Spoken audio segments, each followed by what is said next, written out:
नमस्कार बच्चों, जैसे कि आप जानते हो हम छायावाद के प्रमुख कवियों के बारे में चर्चा कर रहे हैं। तो आज उसके बाद हम करेंगे, सबसे पहले हमने कर चुके हैं प्रसाद जी के बारे में, सुमित्रानंद पंत जी के बारे में, और फिर हमने किया निराला जी के बारे में। आज हम डिस्कस करेंगे महादेवी वर्मा जी के बारे में, जो कि छायावाद के प्रमुख कवियों में से आती हैं।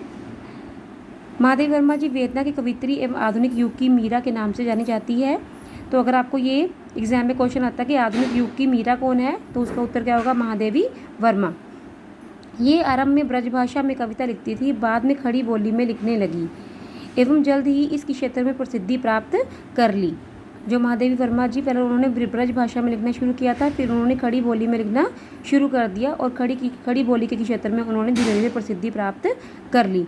हिंदी लेखकों की सहायतार्थ इन्होंने साहित्यकार संसद नामक एक ट्रस्ट की स्थापना की। साहित्यकार संसद की स्थापना महादेवी वर्मा जी ने की।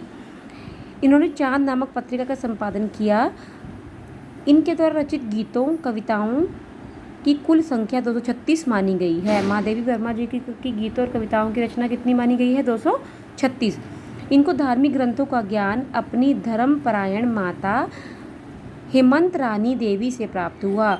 जो महादेवी वर्मा थी, उनकी माता का नाम था हेमंत रानी देवी। तो महादेवी वर्मा के बारे में अब तक हम क्या पढ़ चुके हैं? सबसे पहले इनको आधुनिक युग की मीरा कहा जाता है, और पहले इन्होंने कविताएं लिखनी शुरू करी, ब्रजभाषा में लिखती थी आरंभ में, और उसके बाद इन्होंने खड़ी बोली में कविताएं लिखनी शुरू कर दी और उनको इसमें बहुत प्रसिद्धि प्राप्त हुई। और इन्होंने साहित्यकार संसद नामक एक पत्रिका का भी एक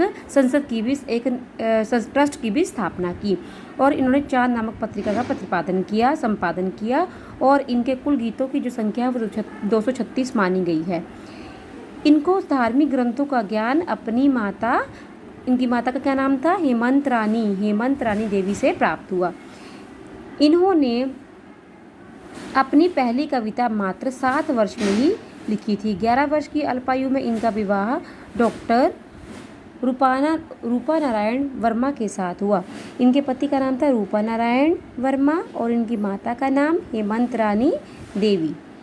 इनको छायावाद साहित्य की शक्ति दुर्गा भी कहा जाता है। जैसे कि हमें पता है सूर्यकांत त्रिपाठी जो थे उनको रुद्र बोला जाता था या फिर महेश बोला जाता था, और प्रसाद जी को ब्रह्मा, और सुमित्रानंद पंत जी को क्या बोला जाता था? विष्णु। और इसी प्रकार जो महादेवी वर्मा जी हैं उनको छायावाद साहित्य की दुर्गा भी कहा जाता था, और इनको क्या कहा जाता था? और इनको आधुनिक काव्य की मीराबाई भी कहा जाता था। और इनके काव्य संग्रह क्या हैं? निहार जो कि 1930 में लिखे गया महादेवी वर्मा जी का, महादेवी वर्मा रश्मि, महादेवी वर्मा नीरजा, महादेवी वर्मा जी का सांध्य गीत, महादेवी वर्मा जी का दीपशिखा, महादेवी वर्मा जी का सप्तपर्णा। मैं फिर से बता रही हूँ, निहार महादेवी वर्मा, रश्मि महादेवी वर्मा, नीरजा महादेवी वर्मा, सांध्य गीत महादेवी वर्मा, दीपशिखा महादेवी वर्मा जी, सप्तपर्णा महादेवी वर्मा। मैं हर एक जो आपकी रचना है उसके पीछे महादेवी वर्मा का नाम इसलिए ले रही हूँ ताकि आपको अच्छे से हर एक रचना का पता चल जाए कि महादेवी वर्मा जी ने कौन कौन सी रचनाएं लिखी हैं। उसके बाद आपका आ गया उनके गद्य रचनाएं कौन कौन सी थी। ये सभी तो उनकी काव्य रचनाएं थी, उनकी कविताएं थी। अब उनके आगे गद्य रचनाएं। स्मृति की रेखाएं बहुत इंपॉर्टेंट है महादेवी वर्मा जी का। पथ के साथी, श्रृंखला की कड़ियाँ, अतीत के चलचित्र, महादेवी वर्मा जी का ये सारी रचनाएं इनकी बहुत ही इम्पोर्टेंट है। और इनकी सबसे इम्पोर्टेंट जो रचना है वो है यामा, जो कि 1940 में लिखी गई थी। इसमें निहार, रश्मि, नीरजा और सांध्य रचनाओं में संग्रहित सभी गीतों को सम्मिलित रूप में एक जगह ही संकलित किया गया है। तो यामा इनकी कोई नई कविता नहीं थी, बल्कि इनकी जो बाकी रचनाएं थी उनको सबको समाहित इसमें किया हुआ था। और वेरी इंपॉर्टेंट थिंग कि यामा के लिए इनको 1982 में भारतीय ज्ञानपीठ पुरस्कार और एवं मंगला प्रसाद पारितोषिक प्राप्त हुआ था। और मंगला प्रसाद पारितोषिक एक प्रसाद जी को भी प्राप्त हुआ था कामायनी के लिए, जो कि 1935 में लिखी गई थी।